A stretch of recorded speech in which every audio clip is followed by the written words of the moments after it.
Hello friends, welcome to our YouTube channel TSV classes. तो कैसे हैं आप सब?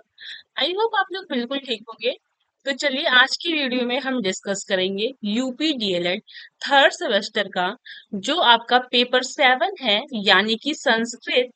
उसकी जो है आपकी राजन सीरीज चलाई जा रही है, जिसकी जो है आपकी बहुविकल्पी की क्लासेस हो चुकी हैं। आज से हम अति लघु उत्तरी प्रश्नों को डिस्कस कर रहे हैं। तो देखिएगा, दो क्लासेस पिछली हुई है और वो क्लासेस बच्चों को बहुत अच्छे से समझ में आया। बच्चों ने बहुत अच्छा रिस्पॉन्स दिया, उसके लिए बहुत सारा थैंक यू। और जो है फिर आप इन सब वीडियोस को अपने दोस्तों के साथ ज्यादा से ज्यादा शेयर करेंगे तो हम बहुत ज्यादा मोटिवेट होंगे। तो बिना टाइम वेस्ट किए हम लोग जो है बढ़ते हैं अपने प्रश्नों की तरफ। तो देखिएगा, अतिलक उत्तरी प्रश्न भी आपके एक ही नंबर के आते हैं, इतना तो आप सभी को पता चल गया होगा, क्योंकि फर्स्ट सेमेस्टर में भी आपका संस्कृत था। तो स्टार्ट करते हैं। प्रश्न नंबर 1 है आपका, अंश धातु के लट लकार मध्यम पुरुष के तीनों वचनों के रूप लिखिए। तो सबसे पहले लट लकार जो है वो आपका ये जान लीजिए कि वर्तमान काल के लिए प्रयोग होता है, ठीक है। लट लकार में कैसे चलता है, पठ का समझ लेते हैं, पठ धातु का। पठति पठतः पठन्ति, पठसि पठतः पठत, ठीक? पठामि पठाओ पठाम। तो ये आपका क्या है, लट लकार चलता है। तो सेम अंश धातु भी उसी से चलेगा। लट लकार यानी मध्यम पुरुष का तीनों वचन पूछ रहा है, तो आपका पहला प्रथम पुरुष और मध्यम पुरुष यानी जो बीच वाला है उसका। तो पठस पठता पठत होता था, तो सेम उसी तरह से अंश धातु का भी चलेगा। तो असि स्थः स्थ, ठीक, ये आपका जो है वचन आपके लट्टिका मध्यम पुरुष में तीनों वचन के रूप में लिखा हुआ है। तो देखिएगा, आपको मैंने पहले भी बता के रखा है कि आपका वचन शब्द रूप ये सब तैयार होना चाहिए, क्योंकि आपका ये सब तैयार होगा ना तो आप इन सब क्वेश्चन को आसानी से कर लेंगे। प्लस आपका जो 2 नंबर का अनुवाद आता है वो भी आप आसानी से कर लेंगे, ठीक है। जैसे विभक्तियां हो गई, कारक हो गए, इन सब चीजों का अच्छे से आपको ज्ञान होना चाहिए। अब हम बढ़ते हैं प्रश्नोत्तर नंबर 2 की तरफ। क्वेश्चन नंबर 2 कह रहा है, उष्ण संवृत वर्णों की संख्या को बताते हुए उन वर्णों का भी उल्लेख कीजिए। यानी जो ऊष्म व्यंजनों की बात हो रही है, ठीक है। तो उष्ण व्यंजन की संख्या 4 होती है, तो सेम वही है। उष्ण संवृत वर्णों की संख्या 4 है, ठीक।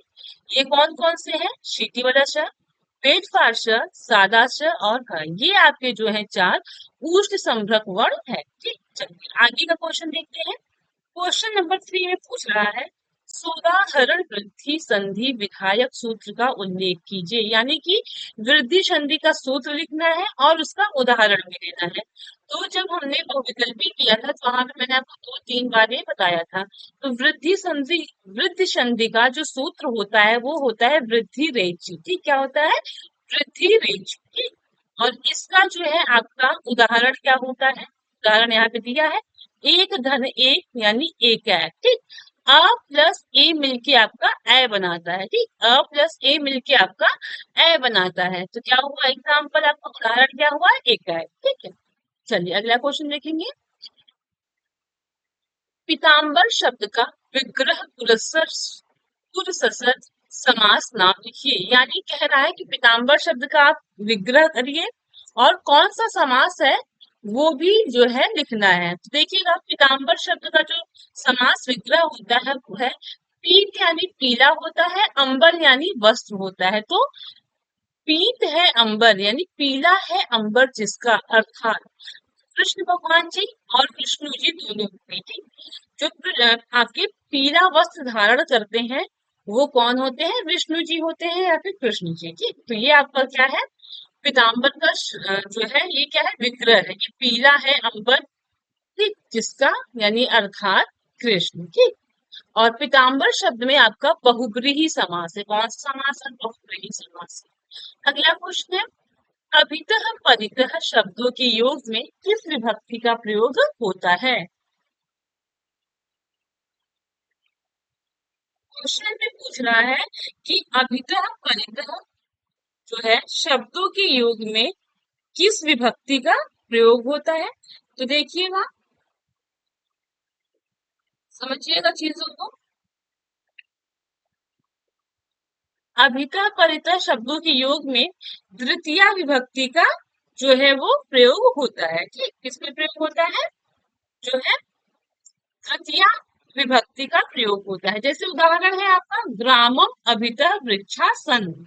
ठीक, दूसरा है नगर नगर परितः मार्गा सन। ठीक, चलिए पढ़ते हैं आगे।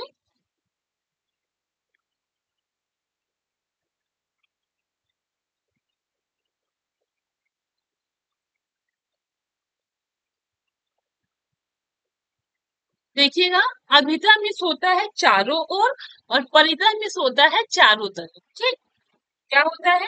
अभिता मिस होता है आपका चारों ओर और परिता मिस होता है आपका चारों तरफ। इस चीज को जो है ध्यान रखिएगा। अगला क्वेश्चन पूछ रहा है कि प्रारब्ध मुंत मजमा न परित्यजन्ति श्लोकांश का अर्थ लिखिए। तो इसका अर्थ क्या है? उत्तम श्रेणी के पुरुष बार बार आने पर भी कार्य के प्रारंभ होने के बाद पूरा किए बिना नहीं छोड़ते। यानी जो उत्तम श्रेणी के पुरुष होते हैं उन अगर लाख विघ्न विघ्न या फिर बाधाएं आती हैं तो वो क्या करते हैं? अगर उन्होंने अपना कार्य शुरू कर दिया तो वह पूरा उसको कंप्लीट किए बिना नहीं छोड़ते हैं। चलिए अगला क्वेश्चन है युष्मद शब्द के प्रथमा विभक्ति के तीनों वचनों का रूप लिखिए। ठीक, तो जो युष्मद शब्द है ना, जो आपका त्वम युवाम युवम पढ़ते हैं तो युष्मद ही शब्द है। तो आपको प्रथमा विभक्ति पूछ रहा है तो क्या हो जाएगा?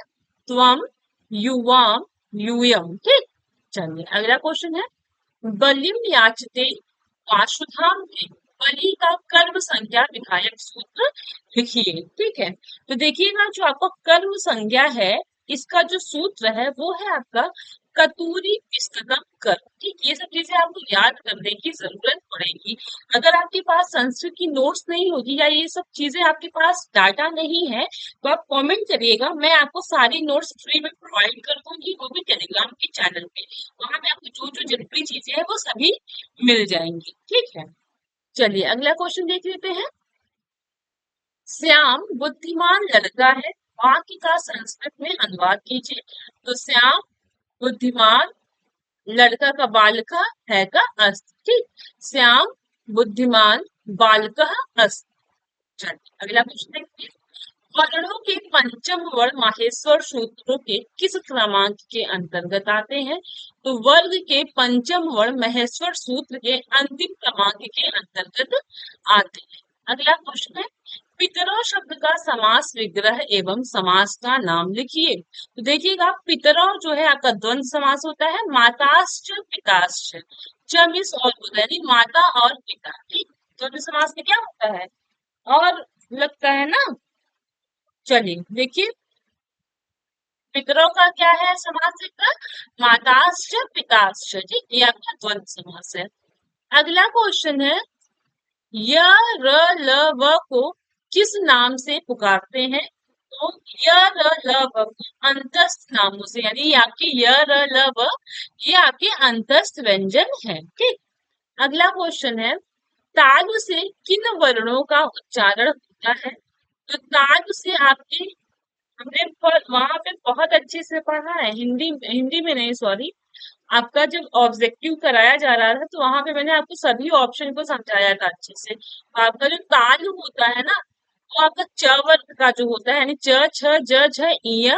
ठीक, और छोटी ई बड़ी ई और य और श इन सब वर्णों का उच्चारण आपके ताल से होता है। कैसे होता है? ताल से होता है। ठीक, चलिए अगला क्वेश्चन है त और थ का उच्चारण किस स्थान से होता है?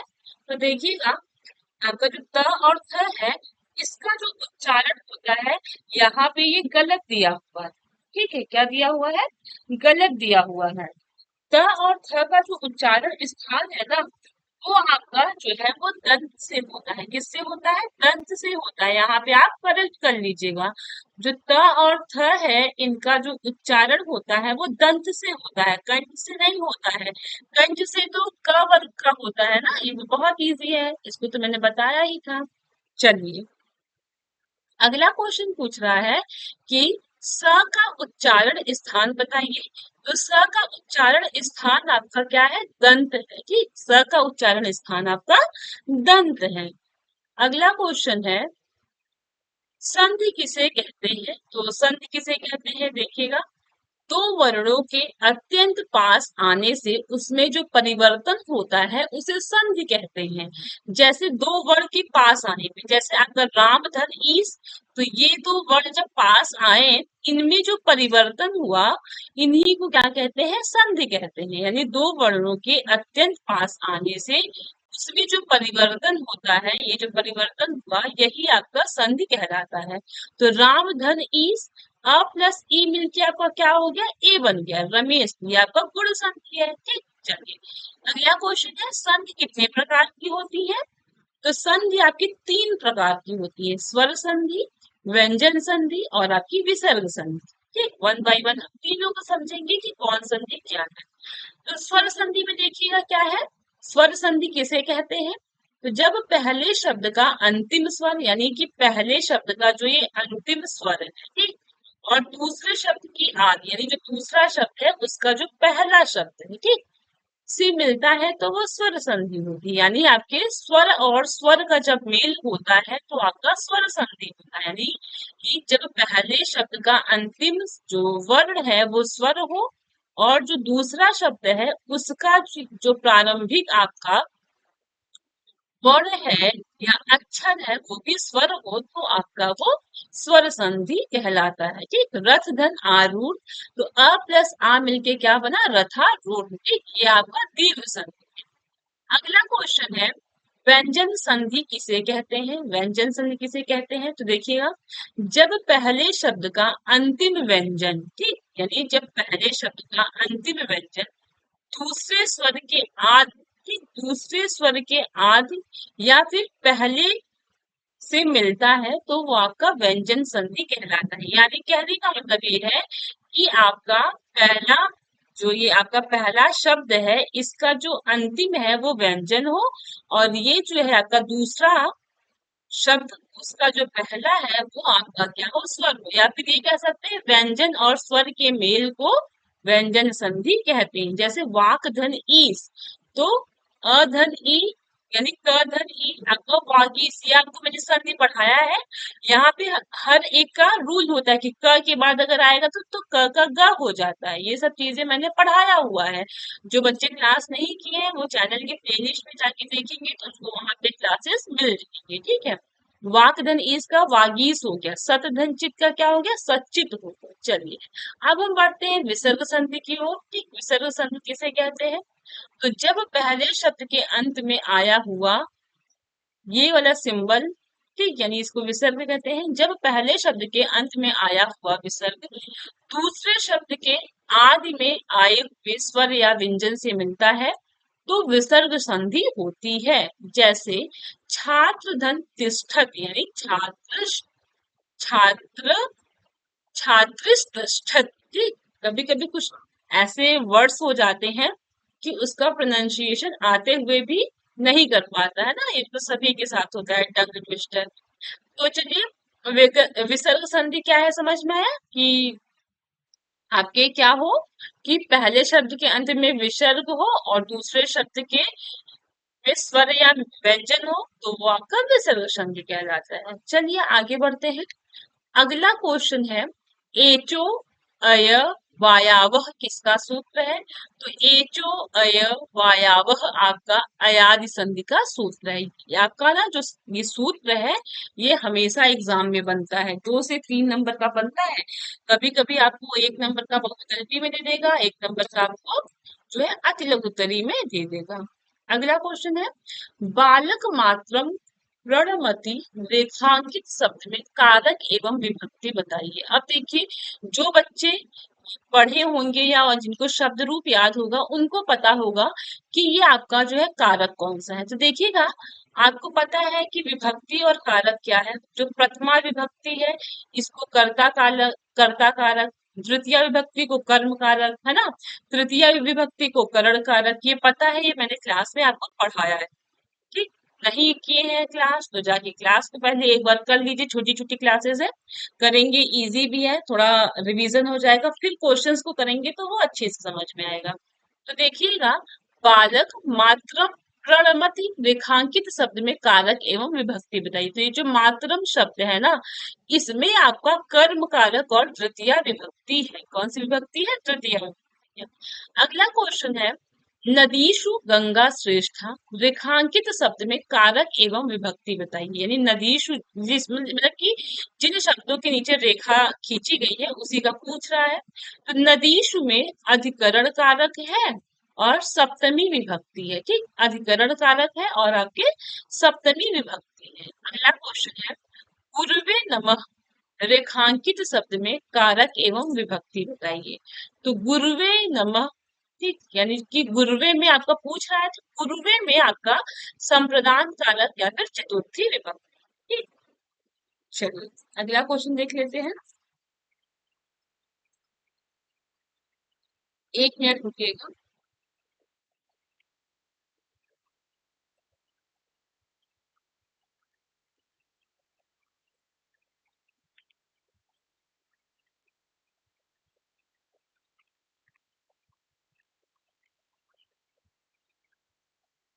अगला क्वेश्चन है, बलीम याचते वसुधाम रेखांकित शब्द में कारक एवं विभक्ति बताइए। तो बलीम में आपका कर्म कारक है और द्वितीया विभक्ति है। ठीक, कर्म कारक और द्वितीया विभक्ति है। अगला क्वेश्चन है, अनुस्वार तथा अनुनासिक का एक एक उदाहरण दीजिए। तो अनुसार अनुस्वार का उदाहरण क्या है? धर्मम धनचर यानी धर्मचर, और अनुनासिक का उदाहरण है दिग्धनाथ यानी दिग्नाथ। ठीक, चलिए अगला क्वेश्चन है, वाड्मय शब्द का संधि विच्छेद कीजिए तथा संधि का नाम लिखिए। तो देखिएगा, ये आपका क्या है? वाक्धनमय, वाड्मय। ठीक, ये आपका कौन सा संधि है? ये कमेंट के थ्रू करके आप हमको बताइएगा। ठीक, चलिए अगला क्वेश्चन है, परोपकार शब्द का समास विग्रह कीजिए तथा समास का नाम लिखिए। ठीक, तो परोपकार शब्द में तत्पुरुष समास है और इसका विग्रह क्या है? परधन उपकार। ठीक, चलिए अगला क्वेश्चन है, क्वेश्चन में बोल रहा है, मातृ शब्द के खष्टी विभक्ति के तीनों वचनों के रूप लिखिए। तो तीनों वचनों में लिखना है खष्टी विभक्ति में। तो क्या हो जाएगा?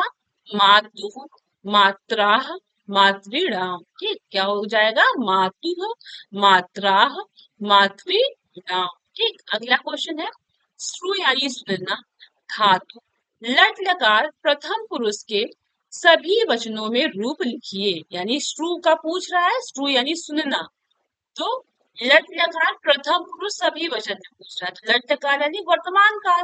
तो कैसे चलता है? पठति पठतः पठन्ति। ठीक, एक याद कर लीजिए, उसके बाद आपको सारा का सारा आप उसी से कर लेंगे। तो क्या हो जाएगा? शृणति, शृणुतः, शृण्वन्। ठीक, चलिए अगला क्वेश्चन देख लेते हैं, पठ धातु के ऋट लकार के सभी पुरुष व सभी वचन के रूप लिखिए। देखिए, ऋट लकार आपके भविष्य काल के लिए प्रयोग होता है। 22 और 23 में पूछा हुआ है, और क्या पूछा हुआ है? पठ धातु के सभी लकारों एवं वचनों में रूप लिखिए। आपका 18 में पूछा हुआ है, यानी कि पठ धातु के सभी लकार लिखने हैं और सभी वचन में। तो 1 बाय 1 हम सब जो है सुन पढ़ते हुए चलेंगे। सबसे पहला लकार जो है वो है आपका लट लकार। ठीक, लट लकार तो ये आपके वर्तमान काल के लिए प्रयोग होता है। ये तो आपको फर्स्ट सेमेस्टर में बहुत अच्छे से पढ़े होंगे। तो देखिएगा, इसको याद करना है तो एक तरीका है, पहले 2 बार इसको पढ़िए, या 2 बार खूब अच्छे से पढ़िए, उसके बाद क्या करिए? लिख लिख के याद करिए। ठीक, पठति पठतः पठन्ति, क्या है? पठति पठतः पठन्ति, पठसि पठतः पठत, पठामि पठावः पठामः। ठीक, लट लकार का कैसे चलता है? पठति पठतः पठन्ति, पठसि पठतः पठत, पठामि पठावः पठामि। जब आप याद कर लेंगे ना, तो इससे इजी आपको कुछ लगेगा ही नहीं। ठीक है, चलिए देखिए, सेम उसी तरीके से चलता है ये वाला आपका लट लकार और लिट लकार, सेम चलता है, बस ये इस्यति इस्यतः इस्यन्ति करके चलता है। ठीक, चलिए देखिएगा, लिट लकार यानी कि आपका भविष्य काल के लिए। ठीक, किसके किसके लिए? भविष्य काल के लिए। देखिएगा, पठिष्यति, पठिष्यतः, पठिष्यन्, ठीक, पठिष्यसि, पठिष्यथः, पठिष्यत्, पठिष्यामि, पठिष्यावः, पठिष्यामः, ठीक, ये आपका लिट्य काल के लिए हो गया। अब देखिएगा अगला है आपका लंग लकार। तो लंग लकार के लिए देखिएगा, लंग लकार आपके भूतकाल के लिए जो है ये प्रयोग किया जाता है। देखिएगा, अपठत, अपठताम, अपठन, ठीक, अपठः, अपठतम, अपठन, अपठम, अपठाओ, अपठम, ठीक, ये लंग लकार हो गया। अब देखते हैं लोट लकार। तो लोट लकार आपके आज्ञार्थक शब्द के लिए प्रयोग होता है। तो पठतु पठताम पठन, ठीक, पठतु पठताम पठन्तु, पठ पठतम पठत, पठानी पठाओ पठाओ, ठीक, ये आपका लोट लगा दिया। आगे बढ़ते हैं विधि लिंग के लिए। तो विधि लिंग के लिए देखिएगा, पठेत, पठेताम, पठेयु, पठेद, पठेतम, पठेत, पठेयम, पठेयो, पठन। विधि लिंग आपके चाहिए के अर्थ में यूज होता है। तो फिर से देख लीजिएगा विधि लिंग का, पठेत, पठेताम, पठेयु, ठीक, पठेत, पठेताम, पठेयु, पठे, पठेतम, पठेत, पठेयम, पठेयो, पठेत, ठीक, ये आपकी विधि लिंग के लिए हो गया। फिर से एक बार देख लेते हैं, पठेत, पठेताम, पठेयु, पठेः, पठेतम, पठेत, पठेयम, पठेयो, पठे, ठीक, 5 है। सिर्फ 1 घंटा आप इसको थोड़ा सा 5-5 बार पढ़ के एक बार लिख लीजिए, तुरंत आपको याद हो जाए। अगला क्वेश्चन है, ध्रुव, ध्रुव माँ अपाएदानम सूत्र किससे संबंधित है? तो अपादान कारक से, अपादान कारक का जो सूत्र होता है संस्कृत में वो क्या है? ध्रुव माँ अपादाया नाम, ठीक। अगला है आपका अधिकरण कारक का सूत्र लिखिए। तो अधिकरण कारक का सूत्र क्या है? आधारो अधिकरण, ठीक, आधारो अधिकरण। अगला है आपका करण कारक का सूत्र बताइए। तो करण कारक का सूत्र क्या है? साधकतम करणम, ठीक, साधकतम करणम। अगला है आपका कर्ता कारक का सूत्र लिखिए। कर्ता कारक का सूत्र क्या है? स्वतंत्र, स्वतंत्र कर्ता, ठीक, स्वतंत्र कर्ता। अगला क्वेश्चन है, आधार कारक किसे माना जाता है? तो देखिएगा, जो आपका आधार कारक होता है वो अधिकरण कारक को आधार कारक की श्रेणी में रखा जाता है, ठीक, अधिकरण कारक को आधार कारक की श्रेणी में रखा जाता है। अगला क्वेश्चन है आपका, अस्मद शब्द का खष्टी द्विवचन बताइए। तो अस्मद शब्द का जो है वो खष्टी में द्विवचन में बताना है। तो अस्मद शब्द का खष्टी द्विवचन में आपका आवयोः होगा। क्या होगा? आवयोः होगा। अगला क्वेश्चन है, वारिह शब्द का पंचमी एक वचन बताइए। वारिह शब्द का पंचमी एक वचन आपका वारीढ़ होगा। क्या होगा? वारीढ़ होगा। अगला क्वेश्चन है, राजा शब्द का तृतीय एक वचन बताइए। तो राजा शब्द का तृतीय एक वचन क्या हो जाएगा? राजा नाम हो जाएगा, ठीक, राजा शब्द का तृतीय एक वचन आपका क्या हो जाएगा? राजा नाम हो जाएगा। अगला क्वेश्चन है, ग्रामम अभितः तडागाः सन्ति। रेखांकित शब्द में कारक एवं विभक्ति बताइए। तो ये ग्रामम में कौन सा जो है कारक है, कौन सी विभक्ति है, ये पूछा जा रहा है। तो ग्रामम में आपका कर्म कारक और द्वितीय विभक्ति है, ठीक, क्या है आपके? कर्म, कर्म कारक और द्वितीय विभक्ति है। चलिए बढ़ते हैं अगले क्वेश्चन की ओर। पूछ रहा है क्वेश्चन में, मोहन कंदुकेन क्रीडति।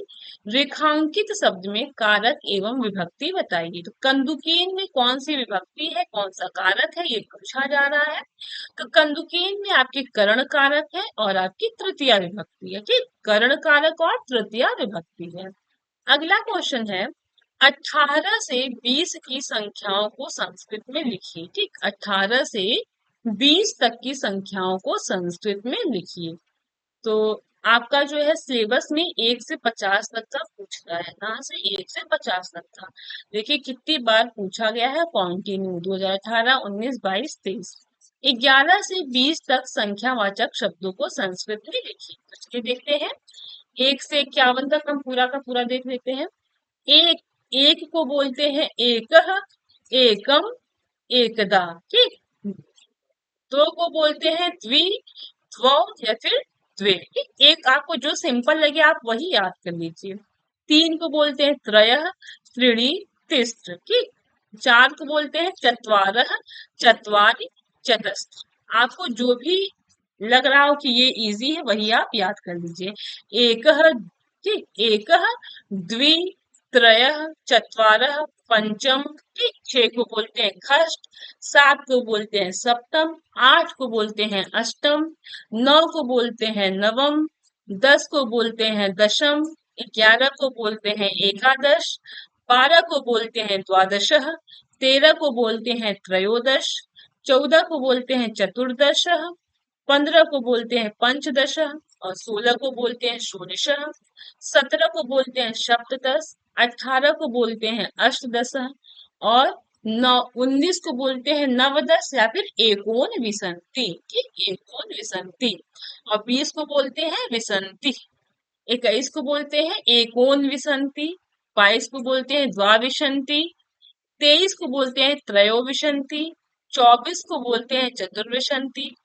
25 को बोलते हैं पंचविशंति। 26 को बोलते हैं षड्विशंति। 27 को बोलते हैं सप्तविशंति। 28 को बोलते हैं अष्टविशंति और 29 को बोलते हैं एकोन त्रिशंत। एकोन त्रिशंत का मतलब क्या हो जाता है? 30 से एक कम यानी 29। ठीक। 30 को बोलते हैं त्रिशंत। 31 को बोलते हैं एक त्रिशंत। 32 को बोलते हैं द्वात्रिशंत। 33 को बोलते हैं त्रैशी त्रिशंत। ठीक। 34 को बोलते हैं चतुर्त्रिशंत। 35 को बोलते हैं पंचत्रिशंत। ठीक। 36 को बोलते हैं षड्त्रिशंत। 37 को बोलते हैं सप्तत्रिशंत और 38 को बोलते हैं अष्टत्रिशंत। ठीक। 39 को बोलते हैं नवत्रिशंत और 40 को बोलते हैं चत्वारिशंत। ठीक। 1 मिनट रुकिएगा, आगे कंटिन्यू करते हैं।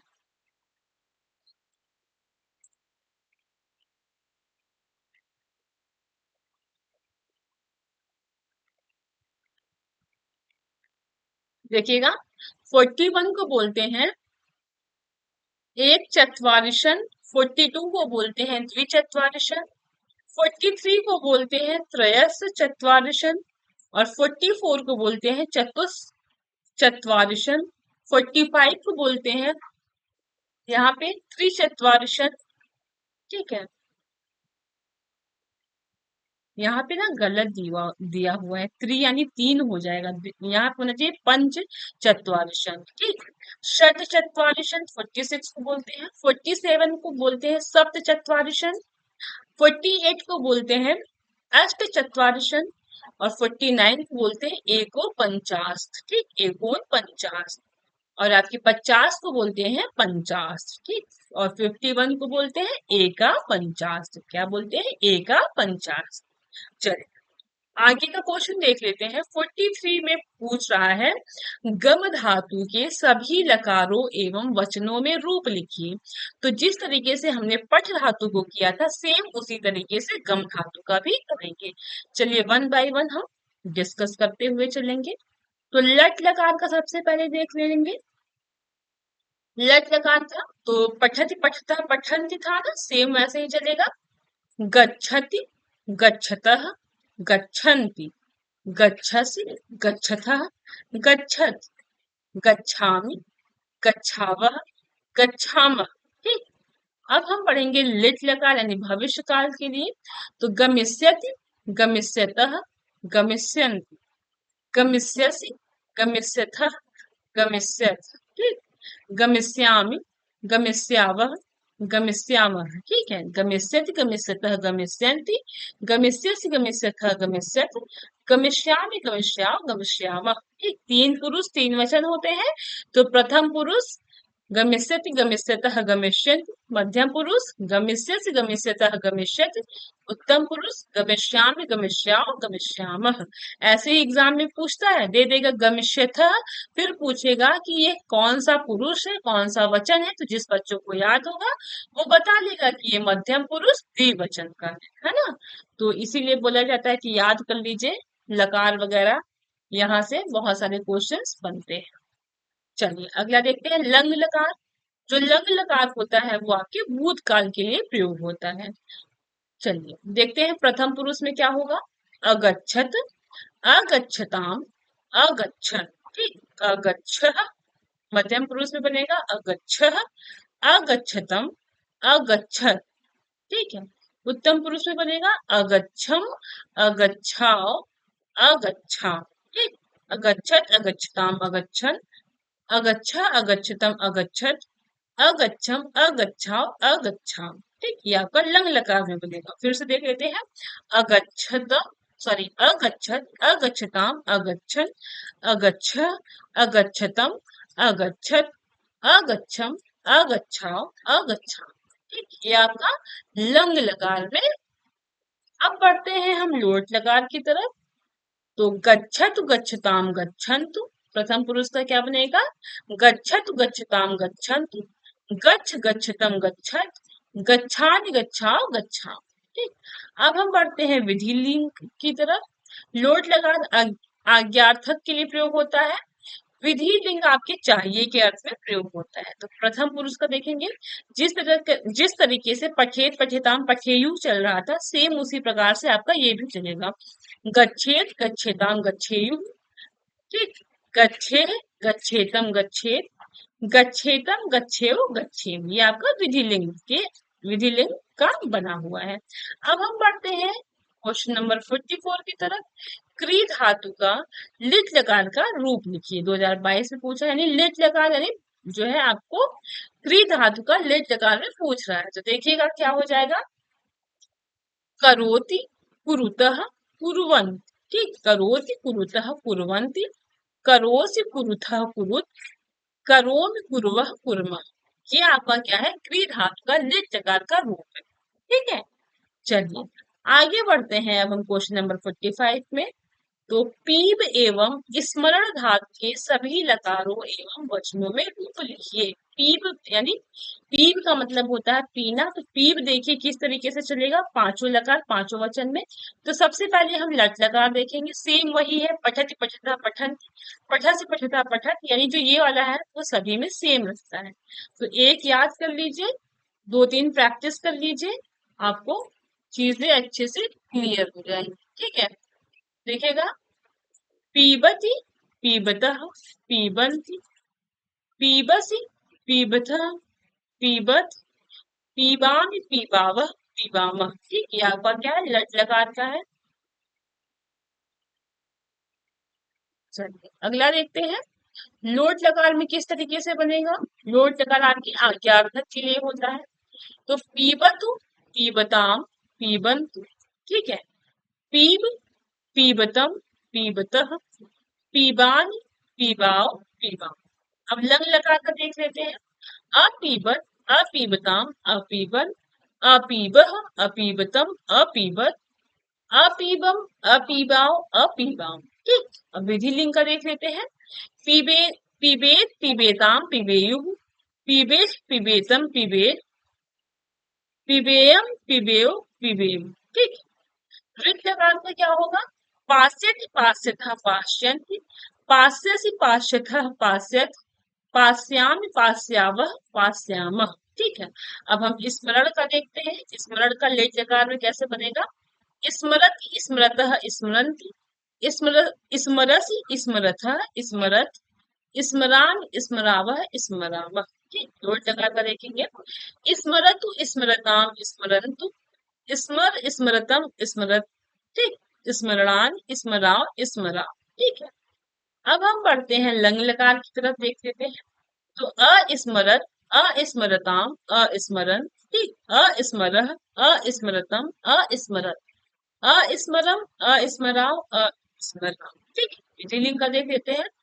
स्मेरा स्मेरत स्मरेताम स्मरेयुः, ठीक। स्मरेह स्मरेतम स्मरेत स्मरेयम स्मरेण स्मरेम। अब लेट लगा कर देख लीजिए। स्मरष्यति स्मरष्यतः स्मरष्यन्ति स्मरष्यसि स्मरष्यथः अश स्मरष्यथः, ठीक। सॉरी, फिर से देखिएगा।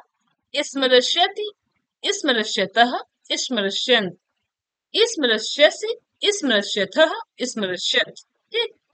स्मरष्यामि स्मरष्यावः स्मरष्यामः, ठीक है।